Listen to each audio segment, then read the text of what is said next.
9 o'clock at night and the boiler's just gone off because someone has put far too much wood chip into the intake, piled it right up, and it's compacted it so it's bridged and won't fall out the bottom. So I have to scoop it all back. I've took all that out, which was 4 or 5 bucketful, and then I've had to dig it all back to the front so that I can get rid of the wedge that was compacted here against this wall, and then it sort of tunnels underneath, you see. So now that, if I kick that down in the corners where I can't reach with the bucket, it should start to flow again. Same that side. But yeah, if you put too much weight in, it just compacts, shifts the whole thing forwards.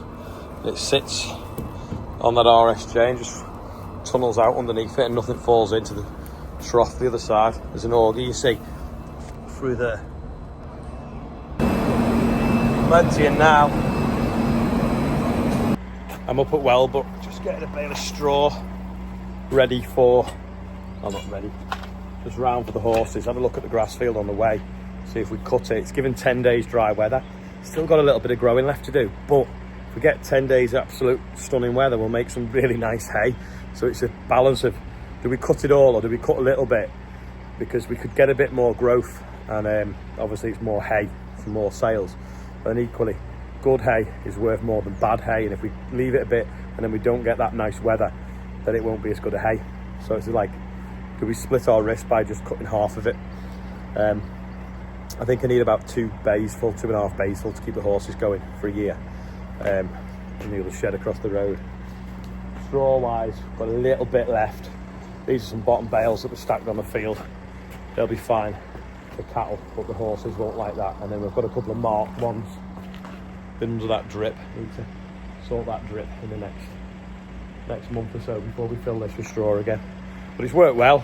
Fill that across the road with hay, fill this one with straw, and it's kept them going, and we've not had to move it too far. Whether I get the funds to be able to put that other straw shed up, I don't know.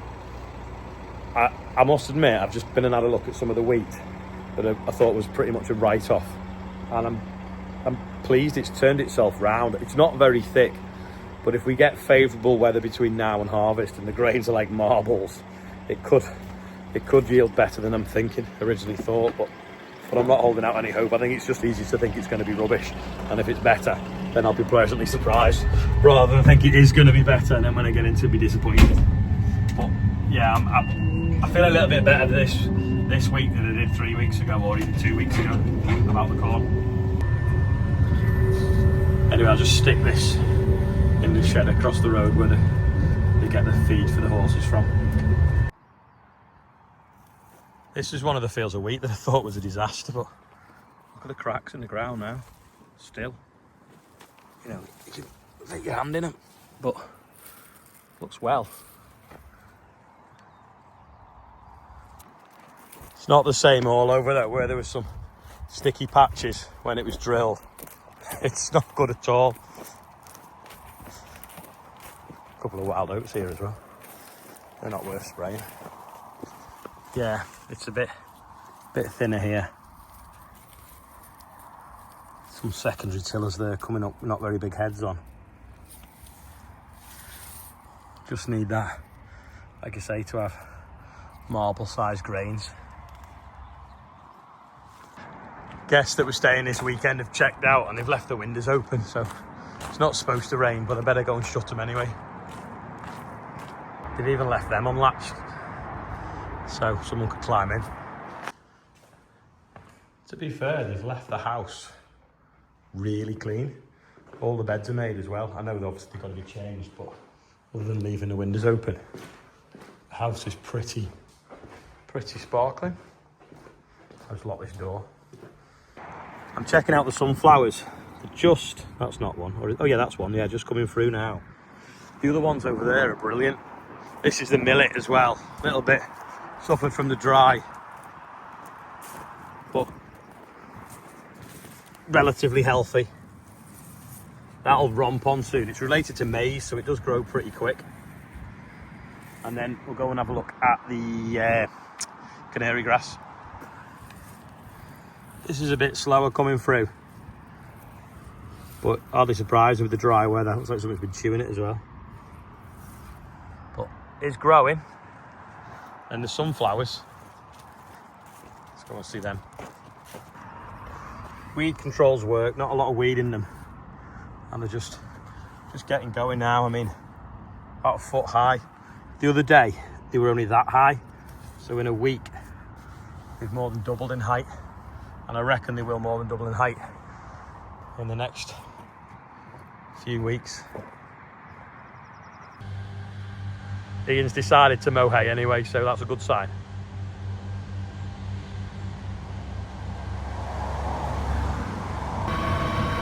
On the fence, I'm going to take this trailer off and put the front mower on. Now I've got to find the front A-frame. I can't remember where it is because we did get a new one for making the tractor Ted, but there should be one knocking about somewhere.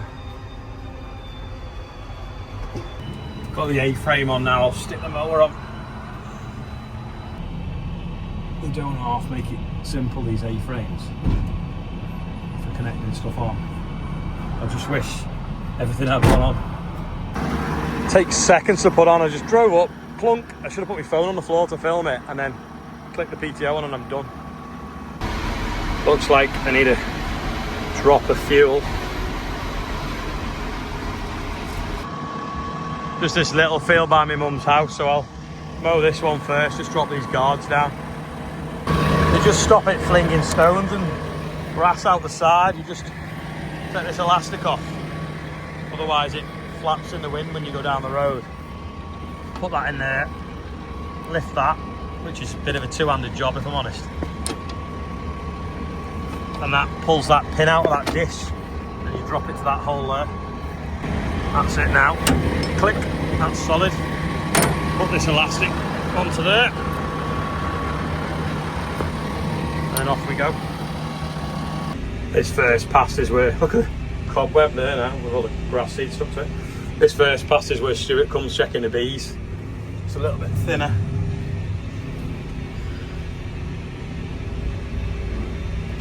More on it than I thought though, for considering it's been driven on.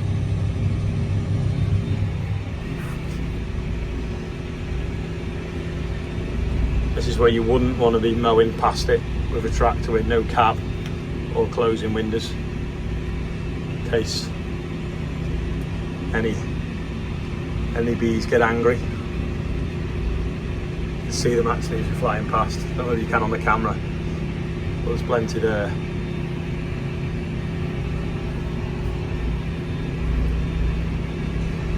Hedge is getting ready for a cut. It's massive now. Actually a fair cut on it when I've got off the B-man track.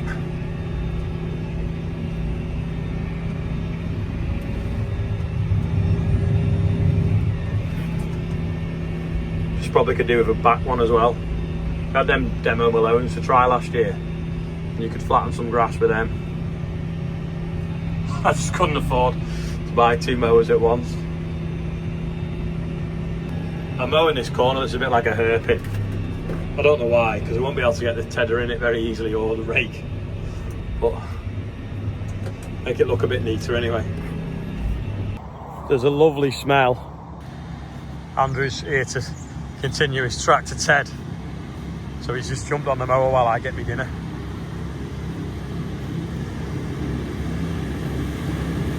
This one's setting up now on the GPS. Now we're in a straight line.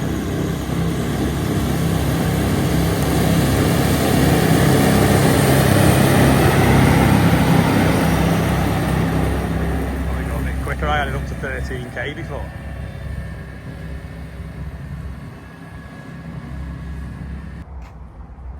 Bit of John Deere product support.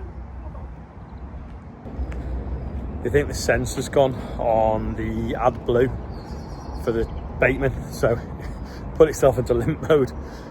Anyway, we rung up Bateman and they were like, oh, it's a John Deere fault. So local dealers just come out, give them the fault codes, and they brought the sensor with them, so should be up and running hopefully in the next half an hour or so, which isn't bad because they're out within the hour on a Sunday.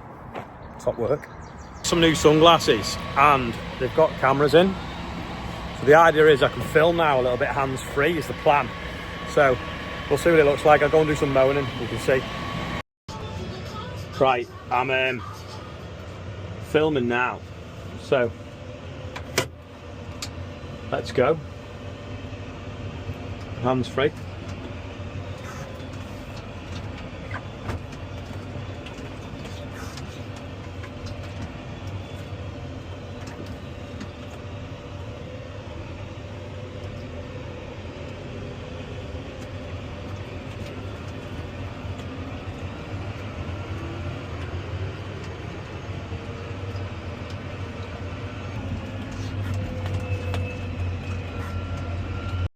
This bit here has been flooded all winter. It's obviously dried up now. You see where it's killed Chris and Danny's oats as well. They did do a lot of draining on that field, and I think they have found where the drain was blocked. But I've just mown straight through it now. No problem.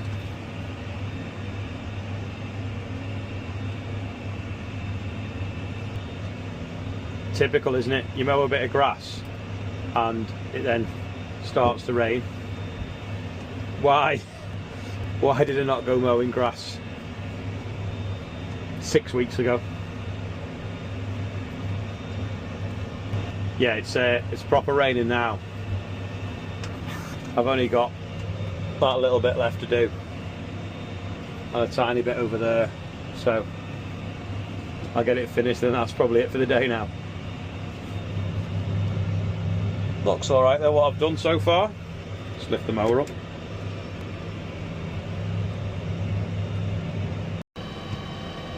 Oh, look, I've got my new glasses on. We've got two hands. Thanks. The only thing is, they film in like Instagram square, so I have to do the middle. You have to do what? I'll have to take the top and the bottom off because they don't film in like a phone, they film like in a square. Bye. Pigeons just come off that wheat, and I don't know whether you can see, but there's two people walking down the tram line, but at least they've scared the pigeons off. That rained a lot just after we drilled it, and it is quite poor, so they're obviously now getting onto it. Maybe if I beat the horn they'll get off. No, still flying.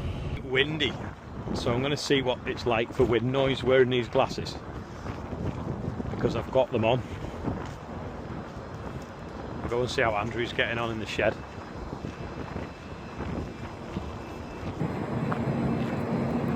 Yeah, I don't know what it's like for wind, but I feel it on my face. Them in the glasses? Yeah, I was going down the road before and I was just said, I told them to turn it on, and then I went past that field you'd mown and I could film it without using my hands. That's me. Don't like the way you've got hold of a grind and near a new tractor. No, I'm just marking it. You'd be better with the cherry picker, Liv, because if you step backwards there you'll fall off.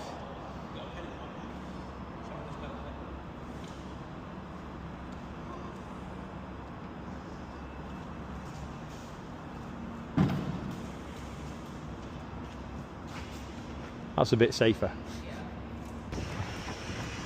They've swapped the AdBluey sender unit and the depth control and on all that on the sprayer, so they're just putting it back together, so hopefully that'll be running in a minute.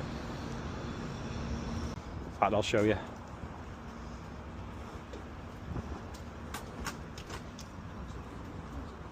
Where's that unit in here? In the van? Yeah. Oh yeah. That's what they've swapped. It's like a heater, a suction unit, a refractometer, everything.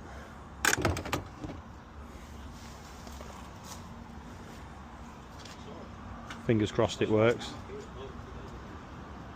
It's annoying though because the yard is perfectly dry now, whereas half an hour ago it was raining and now the sun's come out. I probably could go back mowing in a bit. Might have a brew first. You'll have to let me know what you think the video's like that's on the glasses cam and what's not. I don't know whether the camera's as good as my phone, but it is good that you can do, it's like your head banging on the car, that you can do some stuff hands-free, even though some stuff you can't. But, you know, when you need two hands to do something, it's good. So some stuff gets missed because I don't have enough hands to film, whereas now I do. What are you doing, James? Are you playing with the cat, James? Is the other one sat on the bonnet? And as Clara fell asleep in the car?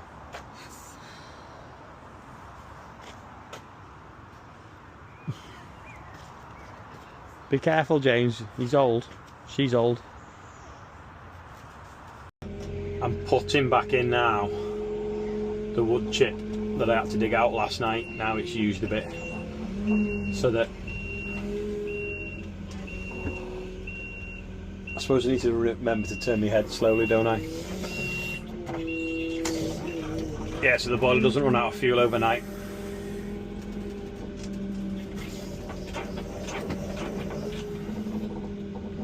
And then I'll do the birthday bumper. James, if you move your toys, I'll cut the lawn then. Let's do the birthdays. So this is what we do. Simon Simpson.